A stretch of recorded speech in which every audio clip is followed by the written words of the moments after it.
What's up, everybody? It's your favorite Red Cross vehicle's favorite nerd. Always weird to be.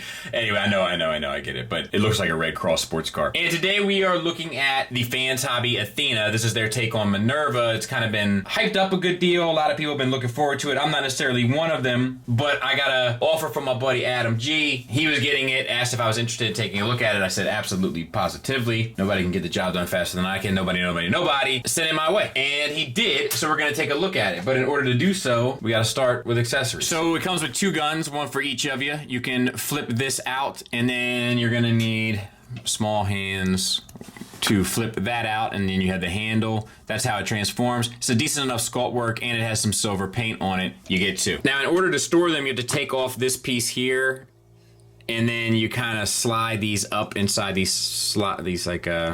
side pieces here. I'll try to get one in. I'm not, no promises. I don't have the best hands, but they'll sit in these little channels on the side. Try to get you a zoom right there in that little side channel if you need to store them in car mode. She holds the guns with them pegging into the palm, and they hold fairly well. You get this little hat and this alternate face. This alternate face is more of a stoic face, and it's a nice face sculpt, to be fair. Nice blue metallic eye paint and nice sculpt work. It looks good. Then you get this decent sculpt work as well. You have the red paint down there and then the little metallic paint accent there. I'll show you where this goes in just a second. The reason why I say that is because we need time to go over the Headmaster. So the head does swivel, which is nice. You get a little bit of up down too. I mean, it's very minute, but you do get it. And then you have the paint accents on the visor and the face. It looks good. Well done. Ball pegs for the shoulders get you out to there, so a little limited, but that's to be expected, and around. We also get a elbow bend, just about 90 degrees, no waist swivel, but we do get T-jointed ball joints for hips that get you hardly anything out, but a good bit forward and back. Actually, full Monty. And then a knee on a single pin that gets you the full run. Also some red paint there, and I think that's in the face, of course. That's swappable.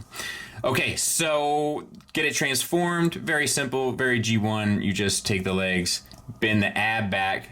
So I guess you get an ab crunch as well. And then collapse the legs, and you have this.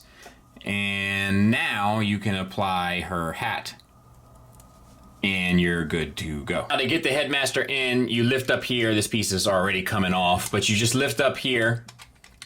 I'll try to sit it back. There's a little piece here, and as you push down, you'll see, if you watch like the abdomen, it pushes down, and that will grant you kind of the free space to sit the Headmaster, but there you go. You know, roughly anyway, you get the idea. And then you flip the little control panel here around, and then you can close it back up, and voila, you got a driver and a flyer. Also underneath the vehicle, or underneath the windshield, you can store the Headmaster hat. She also comes with some decals and stuff that you can put on to kind of give her a little bit of flair. Gimmicks wise, she has like the stats thing in her chest.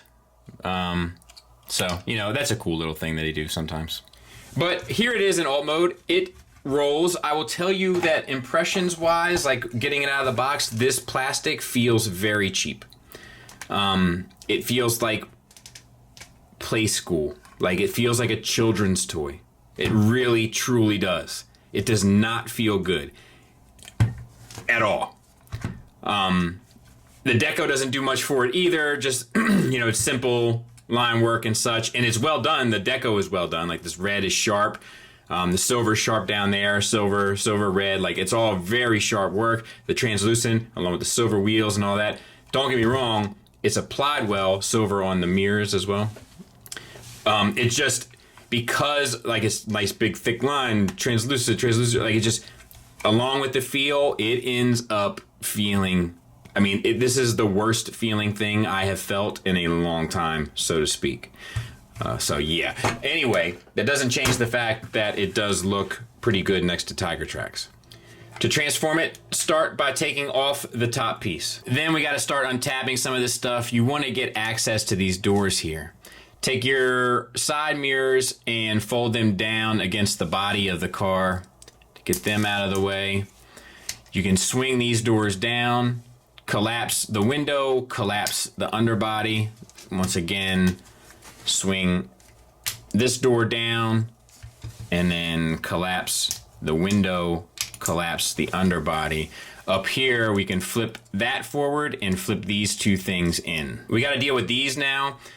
This is crazy to me, but you split these, you spin them around once, and then you spin them around again, and that will put it in position. I know it's funny. It's funny to me too. Spin them around, spin them around. Then you want to connect these again, but now we're connecting them upside down basically and fold them down underneath. And now we'll deal with the legs. So split this. You want to split this as well. This is the foot. So bring this piece out and you can tuck that in, I think. And then we want to get this around the thigh there. This piece will bend down for the knee and bring the foot. This should be fairly obvious. Let's see. He says, and then looks like an idiot. Oh, no. That's because I forgot about this part. Okay, there. So then there's one part of the foot, and then there's the other part of the foot there on the opposite side. And then bring this around. That'll tab back in. And then this sits up, and like, there's a slider here. It's this peg that has to go into there and just get it lined up and push it in. Mine is not staying in great, so good luck to you. Same on this side. Split this, spin it around, bring that part of the foot up, and then start to manipulate it around. Watch for the knee. Bring the foot down. This forms the front of the toe. And wrap this section back around. Bring this up. It's on a slider. Line it up with the appropriate peg and plug in. And then you just got the arms left. So untab them. Bring them around. That panel will collapse. But don't worry about those for the time being. Just bring the arms down and then get them sorted, and there's your hands. So same on this side. Nothing really to write home about there. So then the last thing to do is to deal with the wings. So you want them to come up over the back and then hinge down, and there you go. So once again, swing them. If you swing them down, flip them up, and then swing them down again, that should do it. Then you can take this, flip that, spin that, flip it, bop it, hit it, and you get something that looks like this. You basically just take advantage of everything that moves. There's a hinge, hinge, hinge, and a spinning thing. And lastly, you just add on your pieces. So this piece and your head. And I'll clean it up. We'll take a look at it. So let's talk about the figure. The head is on a swivel. I guess it's a ball peg, basically. So you get down, you get up, you get a swivel, confused dog look, etc. Head sculpt does come through nicely. The deco comes through nicely in general between the red and white and bot mode. You have these. Due to all the articulation of these, you can get them completely out of your way for any pose that you want. You have a hinge here, but you also have a hinge at the shoulder. That'll get you out to 90 degrees, and then you can use the secondary hinge and get you up, so no issues there. You can also use I'm gonna take the backpack off, okay? Just because it's not, it gets on my nerves.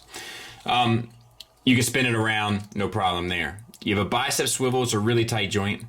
You have a double jointed elbow that looks really bad, but has a great range. And then you have a wrist swivel that hinges in and out, which is nice.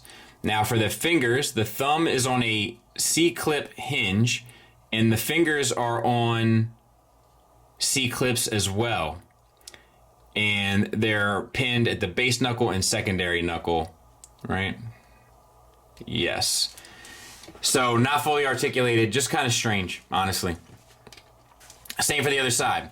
Now we have the red on the chest, which is not painted. However, the white is painted on this plastic piece that sits on the chest. And then you have the silver, which is painted, and the gray, I think, that's painted.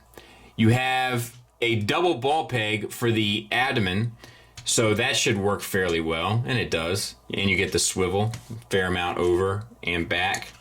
No issues there. Bumps in a little bit, but it shouldn't be a big deal. Then you have some blue paint there.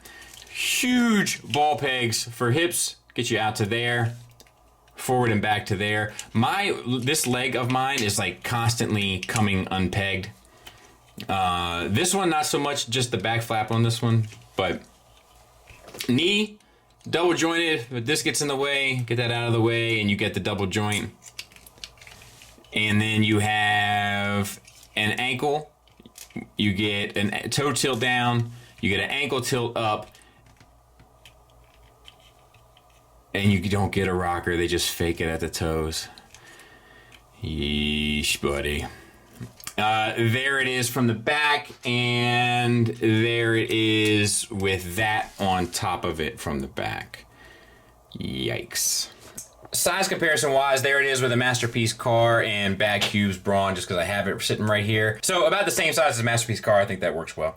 Final thoughts wise, this is one of the worst things I've looked at in a very long time. The materials feel terrible. I just can't express how cheap they feel. Really, really, really bad. There's also a lot of clumsy elements to it, like the way that the side panels are for the kind of arm wings. The backpack, I feel like the backpack may have initially been designed to be all-inclusive and they couldn't get it to work, so they just made it a kind of a quote-unquote parts-forming piece. Not a lot of paint. Big hollow components to the legs. Some joints are too tight, some joints are too loose. The bicep swivels, for instance, are too tight. The fingers are too loose. Also, the panels in the back of the legs not really staying stuck together. And look, there's another thing I gotta talk to you guys about. This thing has an odor to it. And not like a house odor, like a plastic odor. And it's unpleasant. Don't care for it one bit. Positives wise, I can say that it's sculpted well, and where the paint is applied, the paint is applied well. It's also fairly well articulated, to be fair. But let me tell you what the best thing is about this figure. It's that it's 60 bucks, which is the only thing that makes it even worth considering. If this thing was 75 bucks, I would say no way. Because it's 60 bucks, if you like it, if you like this character, I think that you'll be content with spending 60 bucks for this. However, I'd rather spend 60 bucks on a Figuarts or a gift card for a loved one. This is a really weak piece. This is supposed to be MP scaled. It doesn't feel as well made as a Hasbro Deluxe. That's a fact. Just in terms of materials and build quality. It does not feel as good as a Hasbro Deluxe, and I don't think much of Hasbro Deluxes. So there you go. They'll probably come from my head on this one, but that's the way I see this one. Thanks for listening. Thanks for watching. Until next time, take care.